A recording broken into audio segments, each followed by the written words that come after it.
नमस्ते, मैं हूँ रेखा सिंह। हमारे यूट्यूब चैनल पर आप सभी का बहुत बहुत स्वागत है।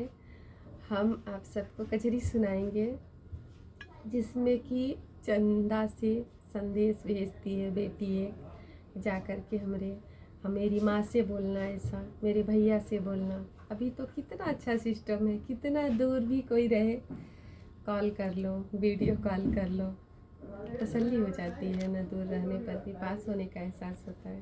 तो हमें कजरी सुनाते हैं आप सबको। चंदा जई हो बीरन के देसवा, हमरो कहियो संदेशवा ना। चंदा जई हो बीरन के देसवा, कहियो हमरो संदेशवा ना। पापा से कहियो हमरी अरझिया, पापा से कहियो हमरी बिनतिया। सावन में दूर पड़ी है बिटिया, सावन में दूर पड़ी है बिटिया। भैया के भेजी के मोरे पापा, हमके नैहर बोलाया ना।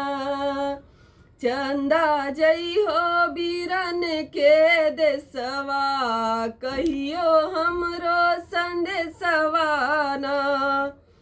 माई से कहियो हमरी अरझिया, सावन में रोए तोहरी बिटिया। माई से कहियो हमरी अरझिया, सावन में रोवे तोहरी बिटिया। चूड़ी चुनरी भेजायु ससुरवा, झूला डलायु दुआरवा ना। चूड़ी चुनरी भेजायु ससुरवा, झूला डलायु दुआरवा ना।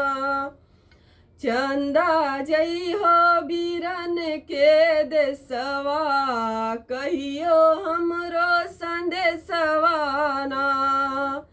चंदा जई हो बीरन के देसवा, कहियो हमरो संदेशवा ना।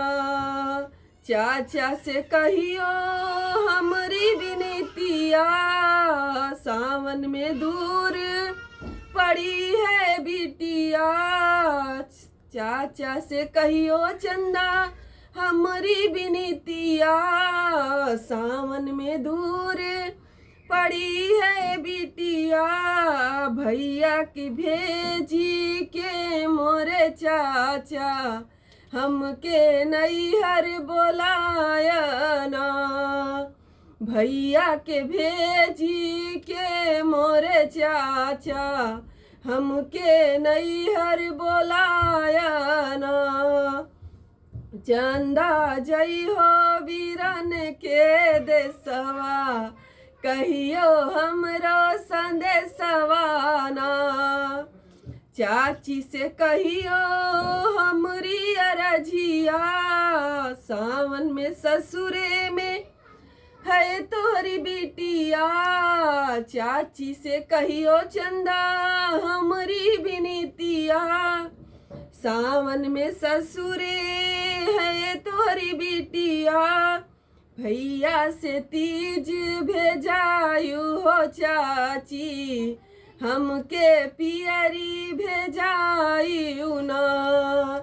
भैया से तीज भेजायु हो चाची, हमके पियरी भेजायु ना।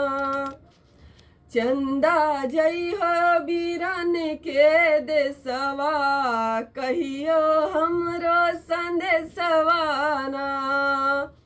चंदा जई हो बीरन के देसवा, कहियो हमरो संदेशवा ना।